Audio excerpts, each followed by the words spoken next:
درود پاک پڑھنے کے متعلق سوال کیا گیا، کیا درود پاک پڑھنا فرض ہے، واجب ہے، سنت ہے؟ اس کی کیا حیثیت ہے؟ اس کا جواب یہ ہے،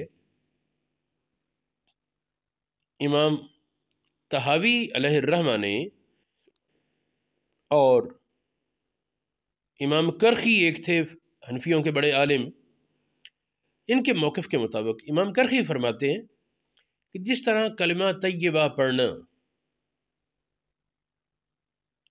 اللہ پاک کی توحید اور نبی پاک کی رسالت کی گواہی دینا کم از کم ایک بار زندگی میں فرض ہے، اور اس کے بعد اس کی نفی نہ ہو تو فرض ادا ہو گیا، لیکن اس کو بار بار تکرار کرنا برکت کا سبب ہے۔ فرماتے ہیں کہ فرض تو زندگی میں ایک بار ہے درود پڑھنا۔ اس کے بعد فرماتے ہیں کہ جب نبی پاک صلی اللہ علیہ وسلم کا ذکر جمیل اپنی زبان پر آئے یا کسی سے سنیں تو اس وقت درود پاک پڑھنا یہ لازم ہے۔ امام طحاوی کہتے ہیں واجب ہے۔ جب بھی نبی پاک صلی اللہ علیہ وسلم کا ذکر ہے، جس کی زبان پر ہے اس پر بھی، جو سنیں ان پر بھی لازم ہے کہ وہ حضور علیہ السلام کی ذات پر درود بھیجے۔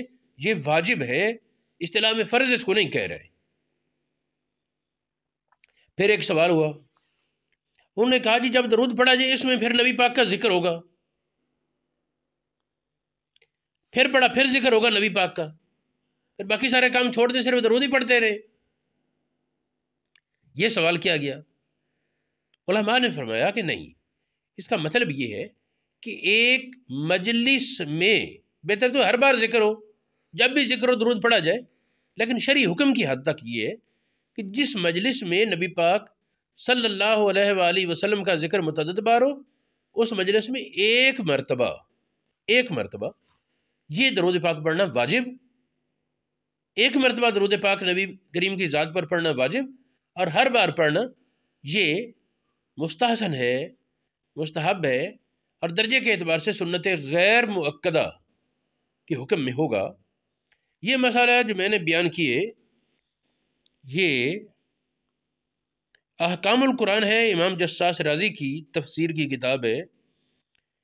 امام جساس رازی کی ایک اور کتاب ہے شرح مختصر الطحاوی، ان کتابوں میں ہے تحفۃ الفقہاء اور بدائع صنائع میں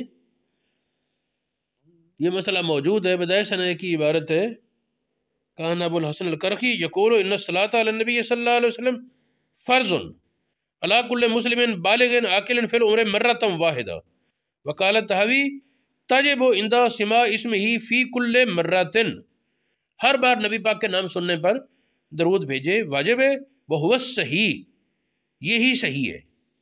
اس پر جب اگلا سوال ہے پھر انہوں نے کہا کہ اگر بار بار پڑھنے میں مشقت ہو تو چلو ایک بار مجلس میں کفایت ہو جائے گی۔ چنانچہ تبیین الحقائق میں، مجمع الانہر میں اور کئی اور کتابوں میں فرماتے ہیں کہ اگر تکرار ہو تو پھر ایک بار پر کفایت ہو جائے گی، ہر بار لازم نہیں ہوگا اگر ایک مجلس میں تکرار ہے تو۔ رد المختار، بدائع صنائع اور بنایا فتاوی عالمگیری وغیرہ میں یہ مسئلہ موجود ہے۔